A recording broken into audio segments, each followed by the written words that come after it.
EP. നിഷ്കളങ്കൻ, കാര്യങ്ങൾ വ്യക്തമാക്കി, നടപടിയുടെ ആവശ്യമില്ല, നന്ദകുമാറുമായി ബന്ധം പാടില്ല, ബി.ജെ.പി. നേതാവിനെ കണ്ട കാര്യം നേരത്തെ ഞങ്ങളെ അറിയിച്ചിരുന്നതാണ്, തെരഞ്ഞെടുപ്പിനുമായി ഇത് ബാധകമായി ആവില്ല എന്ന് എം.വി. ഗോവിന്ദൻ. ജയരാജനെതിരെ ആസൂത്രിതമായ നീക്കം നടക്കുന്നതായി എം.വി. ഗോവിന്ദൻ വ്യക്തമാക്കി. ഇപ്പോൾ നന്ദകുമാറുമായി ബന്ധമില്ലെന്ന് ഇ.പി. പറഞ്ഞിട്ടുമുണ്ട്, അതുകൊണ്ട് നടപടിയുടെ ആവശ്യമില്ല. ഇ.പി. ജയരാജൻ സത്യസന്ധമായി കാര്യങ്ങൾ പറഞ്ഞതാണ്, നടന്ന കാര്യങ്ങൾ വളരെ നിഷ്കളങ്കമായി പറഞ്ഞു.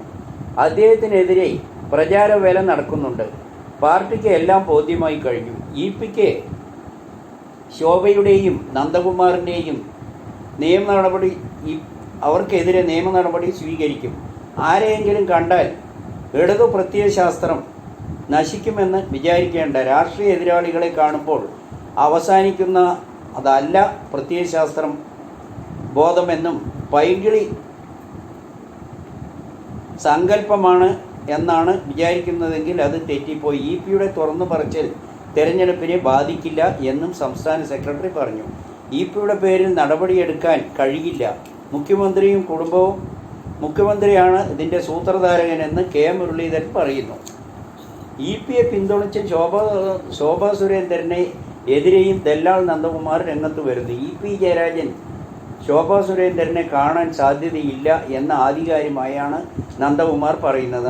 നന്ദകുമാർ അറിയാതെ ഇ.പി. ആരെയും കാണില്ല എന്ന് ഉറപ്പിച്ചാണ് ദല്ലാളിൻ്റെ പ്രസ്താവന. ഇ.പിയും ദല്ലാൾ നന്ദകുമാറുമായുള്ള ആത്മബന്ധം അത്രയ്ക്ക് ഈ പ്രസ്താവനയിൽ നിന്ന് തന്നെ ജനങ്ങൾക്ക് മനസ്സിലാകാം.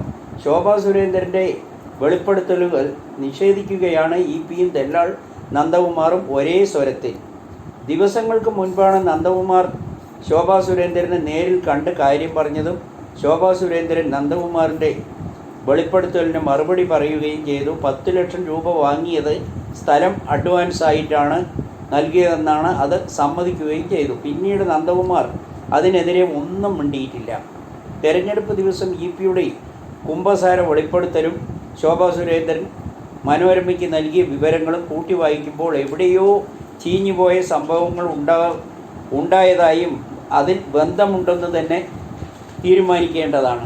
ഇ.പി. ജയരാജൻ നിരപരാധി, എല്ലാം മാധ്യമ സൃഷ്ടി. LDF convener EP. ജയരാജന് ഉയർന്നു വന്ന ആരോപണങ്ങൾ വെറും മാധ്യമ സൃഷ്ടി മാത്രം. അടിസ്ഥാനരഹിതമായ ആരോപണങ്ങൾക്ക് പിന്നിൽ പ്രവർത്തിക്കുന്നത് രാഷ്ട്രീയ ശത്രുക്കൾ, അതിന് മാധ്യമങ്ങൾ കൂട്ടുനിൽക്കുന്നുവെന്ന് ഇ.പി. ജയരാജൻ. ഭരണം മുന്നോട്ട് പോകുമ്പോൾ ചില പ്രശ്നങ്ങൾ ഉണ്ടാകുന്നത് സാധാരണ സംഭവങ്ങളാണ്. അതിന് വിരുദ്ധമായി തടസ്സം വരുമ്പോൾ അവരെ ഒഴിവാക്കി മുന്നോട്ട് പോകുന്നതാണ് പുതിയ ഭരണരീതിയെന്ന് ജനങ്ങൾ ചൂണ്ടിക്കാണിക്കുന്നു. മുഖ്യമന്ത്രി പിണറായി വിജയനും LDF നേതാക്കൾ ലോക്സഭാ തെരഞ്ഞെടുപ്പിൻ്റെ തങ്ങൾക്ക് അനുകൂലമാക്കാൻ അശ്രാന്ത പരിശ്രമം നടത്തിയിരുന്നു. എന്നാൽ സംസ്ഥാനത്ത് നടന്ന സംഭവ വികാസങ്ങൾ വിലയിരുത്തിയാൽ മുന്നണികൾക്ക് എവിടെയോ വലിയ മാറ്റങ്ങൾ വന്നിരിക്കുന്നു. അതൊന്നും ജനങ്ങൾ അംഗീകരിക്കുന്നില്ല എന്നാണ് രാഷ്ട്രീയ നിരീക്ഷകർ കാണുന്നത്. വയനാട്ടിൽ 7% വോട്ട് കുറഞ്ഞത് UDFനെ ബാധിക്കുമെന്നാണ് മാധ്യമ സൃഷ്ടിയെങ്കിൽ ജൂൺ 4 കഴിയുമ്പോൾ കൃത്യമായ വിവരം അറിയുമെന്ന് തന്നെയാണ് അവർ പറയുന്നത്. ഇ.പി. ദല്ലാൾ നന്ദകുമാറും തമ്മിലുള്ള ആത്മബന്ധം ഇല്ലാതാക്കാൻ ആര് വിചാരിച്ചാലും നടക്കില്ല. നന്ദകുമാർ പറഞ്ഞത് ശരിയാണ്. നന്ദകുമാറുമായി ഇ.പിക്ക് ഇടയാൻ ഒരിക്കലും കഴിയില്ല.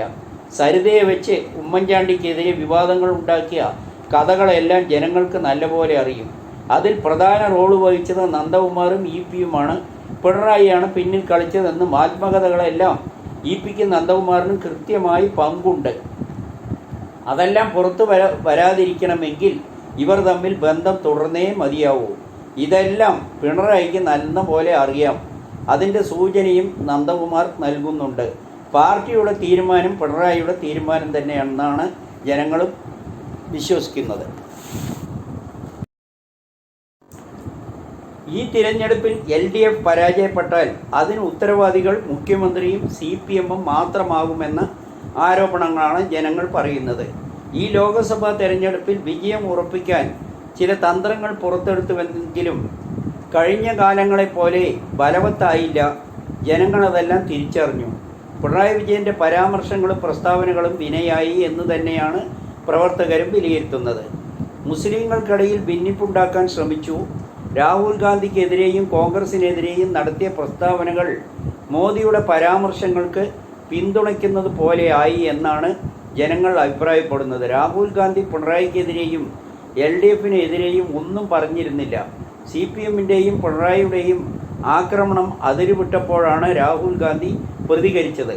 അതിനുശേഷവും പിണറായി വിജയൻ അധിക്ഷേപങ്ങൾ പൊതുജനങ്ങൾ അത് ഇഷ്ടപ്പെടാതെ വന്നപ്പോൾ അതിൻ്റെ അനന്തരഫലം തെരഞ്ഞെടുപ്പ് ഫലം വരുമ്പോൾ മനസ്സിലാകും എന്നാണ് ജനങ്ങൾ ചൂണ്ടിക്കാട്ടുന്നത്. വടകരയിൽ ഈസിയായി ശൈലജ ടീച്ചർ ജയിക്കുമായിരുന്നതിൽ CPM സൈബറുകളും CPM നേതാക്കളും പ്രത്യേകിച്ച് ശൈലജയുടെ അസത്യ അപവാദങ്ങളും ഷാഫിക്കെതിരെ നടത്തിയത് UDFനെയും ഷാഫിയെയും പിന്തുണയ്ക്കുന്നവരെയും വാശി വർദ്ധിപ്പിക്കുകയാണ് ഉണ്ടായത്. അതാണ് വിനയായത്. തോൽവി ഇരന്നു വാങ്ങിയെന്നാണ് LDFിലെ ചില ഘടകകക്ഷികളും കൂടി പറയുന്നത്. എരുതിയിൽ എണ്ണയൊഴിച്ചതുപോലെ ആയി മോദിയും സ്മൃതി ഇറാനിയും പിണറായിയും ഒരുപോലെ രാഹുലിനെതിരെ ഒളിച്ചോടി വന്നു എന്ന് പറഞ്ഞത്.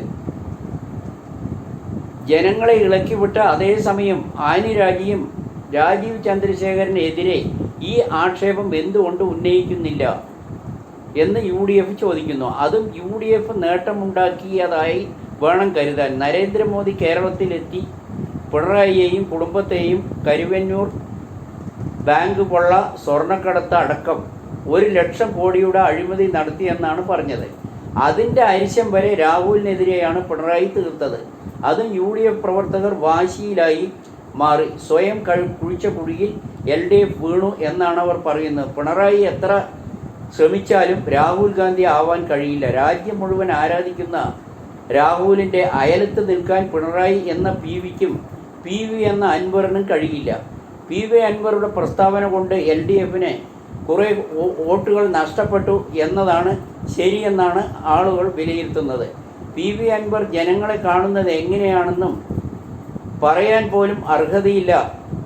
ഇത്തരക്കാരെ പിന്തുണയ്ക്കുന്നത് കൊണ്ട് എന്തുണ്ടാകുമെന്ന് ജൂൺ 4 കഴിഞ്ഞാൽ മനസ്സിലാകുമെന്നാണ് ജനങ്ങൾ ചൂണ്ടിക്കാണിക്കുന്നത്.